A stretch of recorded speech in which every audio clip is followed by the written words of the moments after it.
Hello everyone, ये question यहाँ पे सिस्टम ऑफ इक्वेशन से है। ठीक है, इसको हम लोग को मैट्रिक्स मेथड से सॉल्व करना है। ये क्वेश्चन आपके प्रीवियस ईयर क्वेश्चन है जो पिछले सालों में पूछा गया था, और ये क्वेश्चन 5 मार्क्स में आता है ना। तो ये काफ़ी इंपॉर्टेंट क्वेश्चन हो जाता है, और आपको हमेशा एक क्वेश्चन ये दिखेगा ही इस टाइप पे। हो सकता है डाटा यहाँ पे चेंज कर दे, 5 जगह पे 4 कर दे, लेकिन आपको इस तरह का क्वेश्चन एक दिखेगा ही। तो यहाँ पे प्रोसेस सीख लीजिए कि कैसे हम लोग इस क्वेश्चन को बनाते हैं। ठीक है, तो क्या करेंगे, देखिए यहाँ पे पहले हम लोग इसको लिखते हैं ए एक्स इक्वल टू बी के फॉर्म में, है ना। यहाँ पे हम लोग ए एक्स इक्वल टू बी के फॉर्म में लिख सकते हैं इसको। तो यहाँ पे क्या हो गया, ए अगर इसमें देखें तो मैट्रिक्स ए क्या होता है, यहाँ पे मैट्रिक्स ए जो है वो होता है 5 3 1, फिर 2 1 3 1 2 4, है ना। और यहाँ पे x क्या होता है, तो x होता है यहाँ पे x y z, और b क्या होता है यहाँ पे, तो जो इक्वल टू इधर होता है, यहाँ पे है 16 19 25, ये हो गया b, है ना। अब इसका सॉल्यूशन क्या होता है, अगर सॉल्यूशन निकालने का तरीका क्या होता है, तो x इक्वल टू हम लोग को निकालना पड़ता है a इन्वर्स इंटू बी। ठीक है, तो यहाँ पे ज़रूरत क्या पड़ेगा हम लोग को, a इन्वर्स का। अब यहाँ पे हम लोग को निकालना पड़ेगा a इन्वर्स। ठीक है, यहाँ पे हम लोग को निकालना पड़ता है पहले a इन्वर्स। तो a इन्वर्स निकालते हैं। तो यहाँ पे a इन्वर्स निकालने के लिए पहले हम लोग को डिटर्मिनेंट ऑफ a दिखना पड़ता है निकाल करके, कि भाई वो सिंगुलर तो कहीं नहीं है ना। इस मैट्रिक्स का हम लोग को पहले डिटर्मिनेंट निकालना होगा। तो क्या हो जाएगा, डिटर्मिनेंट ऑफ a यहाँ पे आ जाएगा 5 3 1 है फर्स्ट रो में, 5 3 1, दूसरा रो में है 2 1, और तीसरा में है 1 2 4। ठीक है ना। इसका डिटर्मिनेंट निकालते हैं, क्या हो जाएगा 5 इंटू, फिर 1 इंटू 4 हो गया 4, माइनस 2 इंटू 3 हो गया 6, फिर माइनस 3, है ना। और यहाँ पे हुआ 2 इंटू 4 8, माइनस 1 इंटू 3 किए तो यहाँ पे आ गया 3, है ना। फिर यहाँ पे प्लस 1 है, 2 इंटू 2 किए तो 4 हो गया, माइनस 1 इंटू 1 किए तो 1 हो गया, है ना। यहाँ पे क्या आ गया 5 इंटू 4 माइनस 6, यहाँ पे हो गया माइनस 2, फिर माइनस 3 इंटू 8 माइनस 3 किए तो 5 आ गया, प्लस यहाँ पे 4 माइनस 1 है 3 है, तो 3 इंटू 1 हो गया 3, एंड यहाँ पे 5 इंटू माइनस 2 किए तो माइनस 10 हो गया, और माइनस 3 इंटू 5 किए तो माइनस का यहाँ पे 15 हो गया, और साथ में प्लस 3 है ना। तो माइनस 10 माइनस 15 ये हो गया माइनस 25 प्लस 3, तो यहाँ पे माइनस 22 आ गया, जो जीरो के बराबर नहीं है ना। यानी यहाँ से कह सकते हैं कि जो a है, a इज नॉन सिंगुलर। ठीक है, तो नॉन सिंगुलर है, तो हम लोग यहाँ पे इन्वर्स निकाल सकते हैं। और इन्वर्स निकालने के लिए, और हम लोग को यहाँ पे इन्वर्स निकालने के लिए ज़रूरत पड़ेगा हम लोग को यहाँ पे, है ना, कोफैक्टर का। हम लोग को जरूरत पड़ेगा यहाँ पे कोफैक्टर का। तो पहले हम लोग यहाँ पे कोफैक्टर निकाल लेते हैं। ठीक है, सारे एलिमेंट्स के लिए हम लोग यहाँ पे कोफैक्टर निकाल लेते हैं। ठीक है, तो यहाँ पे अगर निकालें हम लोग कोफैक्टर C11, ठीक है, C11 नाम देते हैं पहला के लिए। तो क्या होता है, -1 के पावर में 1 प्लस 1, है ना। जो यहाँ पे 1 1 है उसी को प्लस में लिखते हैं, और इसका 5 के लिए निकाल रहे हैं, तो इसका रो और इसका कॉलम को ढकेंगे, जो बचेगा उसको लिख देंगे। यहाँ पे जैसे बचा 1 3 2 4। अब इसका डिटर्मिनेंट निकालेंगे, -1 के पावर में इवन है तो 1 हो जाएगा, और इसका डिटर्मिनेंट हो जाएगा 4, माइनस 2 इंटू 3 6 हो जाएगा, है ना। तो यहाँ से हो गया -2। अब निकालेंगे हम लोग C12। ठीक है, तो यहाँ हो गया -1 के पावर में 1 प्लस 2।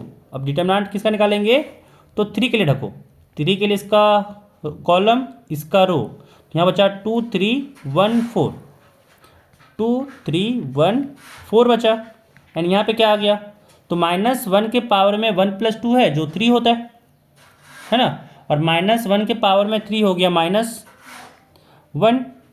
अब यहाँ पे क्या आया, इसका डिटर्मिनेंट निकालें तो हो गया 2 इंटू 4 8, माइनस 1 इंटू 3 किए तो यहाँ पे हो गया 3, एंड यहाँ पे हम लोग का आ गया 8 में से अगर 3 को हम लोग माइनस किए तो 5 हो गया, यानी यहाँ पे आ गया -5, यानी यहाँ पे आ गया हम लोग का -5। ठीक है, अगला अब यहाँ पे C13 निकालते हैं। ठीक है, तो यहाँ हो गया -1 के पावर में 1 + 3, -1 के पावर में 1 + 3 हो गया, है ना। अब यहाँ पे डिटरमिनेंट निकालेंगे। अब 1 3 के लिए निकाल रहे हैं, देखिए तो ये 1 के लिए निकाल रहे हैं, इसका मतलब तो 1 के लिए इसका कॉलम और रो ढकें, तो यहाँ बचा 2 1 1 2, 2 1 1 2, इसको लिख लेंगे, इसको हम लोग लिख लेंगे। तो यहाँ पे हो गया 2 1 1 2, यानी यहाँ पे कितना आ गया, -1 के पावर में 1 + 3 है, यानी यहाँ पे इवन है, तो -1 के पावर में इवन तो 1 ही बन जाता है। और यहाँ पे हो जाएगा 2 × 2 4, -1 × 1 तो 1 हो जाएगा, यानी यहाँ पे आ गया हम लोग का 3। ठीक है, यहाँ पे आ गया हम लोग का 3। अब यहाँ पे इसको क्या करते हैं, छोटा कर लेते हैं ताकि बाकी सब भी निकालें, है ना, बाकी सब भी हम लोग यहाँ पे निकाल सकें। तो यहाँ पे अब निकालते हैं हम लोग दूसरे के लिए, है ना, वो लोग निकालते हैं C21। यहाँ पे निकालते हैं हम लोग C21। क्या हो जाएगा, देखिए 2 के लिए निकालना चाह रहे हैं ना, 2 1 तो यहाँ पे 2 है, इसके लिए निकाल रहे हैं, तो इसका कॉलम ये रहा, रो ये रहा, तो यहाँ पे हो जाएगा -1 के पावर में 2 + 1, और डिटरमिनेंट निकालना हो जाएगा हम लोग को 3 1 2 4 का, 3 1 2 4 का, है ना। क्या आ जाएगा, तो -1 के पावर में ऑड, तो माइनस बाहर रहेगा, और यहाँ हो जाएगा 3 × 4 12, -2 × 1 2 हो गया, और यहाँ पे हुआ 12 - 2 10, और 10 यहाँ पे मल्टीप्लाई किया माइनस से, तो हो गया -10। ठीक है, अब निकालेंगे C22। यहाँ से हो गया -1 के पावर में 2 + 2, अब यहाँ पे डिटरमिनेंट लगाएंगे, तो C22 ये तो 1 हो गया, 1 के लिए निकाल रहे हैं मतलब, तो यहाँ पे इसका कॉलम और इसका रो ढकें, तो बचा 5 1 1 4, 5 1 1 4, और यहाँ पे देखें तो -1 के पावर में 2 + 2 यानी इवन है, और इवन हो गया तो फिर ये तो 1 हो जाएगा, और फिर यहाँ पे इसका डिटरमिनेंट निकालेंगे, तो हो गया 5 × 4 20 -1 × 1 हो गया 1, यानी यहाँ पे आ गया 19, यहाँ पे आ गया हम लोग का 19। ठीक है, अब यहाँ पे निकालते हैं C23। तो यहाँ हो गया -1 के पावर में 2 + 3, डिटरमिनेंट देखिए 2 3 के लिए निकाल रहे हैं हम लोग, यहाँ पे इट मीन्स 3 के लिए निकाल रहे हैं, तो इसका रो इसका कॉलम, है ना, ढकें, तो यहाँ बचा 5 3 1 2, 5 3 1 2। अब यहाँ पे अगर देखें तो -1 के पावर में ऑड है, तो माइनस बाहर में रहेगा, और यहाँ पे डिटरमिनेंट निकालेंगे तो होगा 5 × 2 10 -3 × 1 3, यानी यहाँ पे आ गया -7, है ना। C23 यहाँ पे आ गया -7। अब निकालेंगे हम लोग C31 C31, हम लोग निकालेंगे यहाँ पे C31। क्या हो गया, -1 के पावर में 3 + 1, है ना, फिर डिटरमिनेंट 3 1 के लिए निकाल रहे हैं, इट मीन्स 1 के लिए निकाल रहे हैं, तो इसका रो ये हो गया, इसका कॉलम ये हो गया, क्या बचा 3 1 1 3, यहाँ बचा 3 1 1 3, क्या आ गया यहाँ से -1 के पावर में 3 + 1 यानी 4, इवन हो गया तो ये प्लस बन गया, और यहाँ पे क्रॉस मल्टीप्लाई किए 3 × 3 9 हो गया -1, तो यहाँ पे 8 आ गया। अब निकालेंगे C32, तो यहाँ हो गया -1 के पावर में 3 + 2, फिर डिटरमिनेंट यहाँ पे 3 2 के लिए निकाल रहे हैं, इट मीन्स 2 के लिए निकाल रहे हैं, तो इसका रो ये हुआ, इसका कॉलम ये हुआ, है ना। तो यहाँ पे क्या हुआ 5 1 2 3 बचा, 5 1 2 3 बचा, है ना। यहाँ -1 के पावर में ऑड है, तो यहाँ पे माइनस हो गया इनटू, अब यहाँ पे इसका डिटरमिनेंट निकालने हैं, तो हो जाएगा 5 × 3 15 -2 × 1 हो जाएगा 2, है ना। तो यहाँ पे क्या आया 15 में से 2 गया तो 13 बचा, और यहाँ माइनस में बाहर में है तो हो गया -13, यहाँ पे हो गया -13। अब निकालेंगे C33, यहाँ हो गया -1 के पावर में 3 + 3, है ना, और फिर डिटरमिनेंट यहाँ पे 3 मीन्स 4 के लिए निकालना है, तो यहाँ बचा 5 3 2 1, 5 3 2 1, ठीक है। अब यहाँ पे -1 के पावर में इवन है, -1 के पावर में इवन है तो 1 हो गया, और यहाँ पे डिटर्मिनेंट निकालना है तो हुआ 5 × 1 5, -2 × 3 हो गया 6, यानी यहाँ पे -1 आ गया, यहाँ पे -1 आ गया। अब यहाँ पे जो एडजॉइंट ए होगा, एडजॉइंट ए होगा, उसको जब सारे कोफैक्टर्स को यहाँ पे मैट्रिक्स के में लिखेंगे उसका ट्रांसपोज करना होता है। पहले मैट्रिक्स फॉर्म में लिख लें, क्या है, -2 -5 3, -2 -5 3, फिर सेकेंड रो के लिए -10 19 -7, -10 19 -7।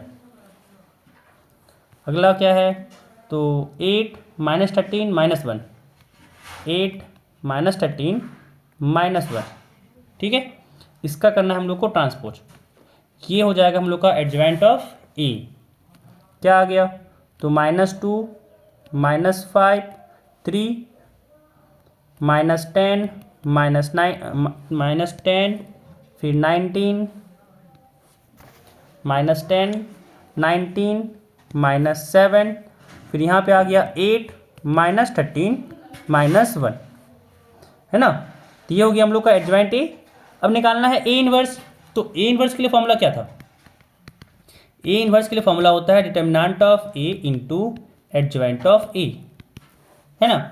और डिटर्मिनेंट ऑफ ए आया था -22, और एडजॉइंट ऑफ ए यहाँ पे हो गया -2 -5 3, -2 -5 3, -10 19 -7, -10 19 -7, और फिर 8 -13 -1, 8 -13 -1, ये हो गया हम लोग का इन्वर्स।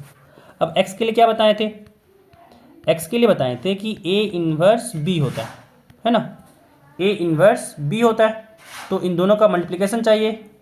तो यहाँ पे a इन्वर्स तो यहाँ पे है 1/-22, और -2 -10 8 -5 19 -13 3 -7 -1, है ना। इसको ना थोड़ा सा छोटा कर लेते हैं ताकि स्पेस मिले, ठीक है। इसको यहाँ पे, और इसको भी थोड़ा सा छोटा कर लेते हैं यहाँ पे, ठीक है। अब यहाँ पे इसको मल्टीप्लिकेशन करना था हम लोग को b के साथ, है ना। और b क्या था हम लोग का, b यहाँ पे था 16 19 25, 16 19 25, है ना। अब देखिए a इंटू बी निकालना है, मान लो कि ये मैट्रिक्स a है तो a इंटू बी निकालना है, का मतलब, और -1/22 को रहने देते हैं, क्या पता आगे जाके कट जाए, क्योंकि फिर मल्टीप्लाई करेंगे फिर काटेंगे तो फिर ज़्यादा दिक्कत होगा, है ना, मतलब कैलकुलेशन बढ़ जाएगा, तो क्यों इतना बढ़ाना। अब देखिए -2 × 16, तो यहाँ पे -32 हुआ, -10 × 19 -190 हुआ, 8 × 25 तो ये हो गया 200, ठीक है। फिर -5 × 16 तो यहाँ पे हो गया -80, 19 × 19 तो 19 का स्क्वायर होता है 361, है ना। 19 का स्क्वायर 361 होता है, भूल रहे हैं शायद थोड़ा सा, 9 × 9 81, 8 हुआ, और यहाँ पे 17 हुआ, यहाँ पे 9, हाँ 361 हुआ, तो 19 का स्क्वायर हो गया 361, प्लस में आएगा, फिर -13 × 25 है तो ये माइनस में आएगा, और ये हो जाएगा 325, क्योंकि 25 × 10 हो गया 250, और फिर 25 × 3 हो गया 75, तो 250 + 75 होता है 325, तो यहाँ पे आ गया। अब यहाँ पे है 3 × 16 यानी 48, फिर -7 × 19 तो माइनस, और 19 × 7 होता है 133, फिर -1 × 25 हो गया -25, ठीक है। तो यहाँ पे आ गया -1/22, और जब ऐड और यहाँ पे किए सब्ट्रैक्ट तो क्या हुआ, यहाँ पे है -32 और -190, तो ये तो हो गया -222 और फिर इसमें 200 का एडिशन करना है, यानी -22 आया। और यहाँ पे अगर देखें तो क्या आया, 325 और -80 -325, तो यहाँ से हो गया -405 और उसमें 361 को ऐड करना है, तो यहाँ पे आ गया -44, यहाँ पे आ गया -44। ठीक है, अब यहाँ पे ऐड करते हैं ऐड, तो -133 -25, यहाँ पे हो गया -158 और उसमें अगर 48 को ऐड किए तो ये हो गया -110, है ना। अब यहाँ पे देखें तो अगर हम लोग यहाँ पे 22 को कॉमन ले रहे हैं सबसे, -22 को, तो यहाँ पे हुआ -22, यहाँ पे -22 और यहाँ पे बचा हम लोग का 1, यहाँ पे बचा हम लोग का 2 और यहाँ पे बचा हम लोग का 5, है ना। तो ये -22 से -22 कट गया और यहाँ पे देखें तो x क्या था, x यहाँ पे हम लोग का था XYZ, है ना।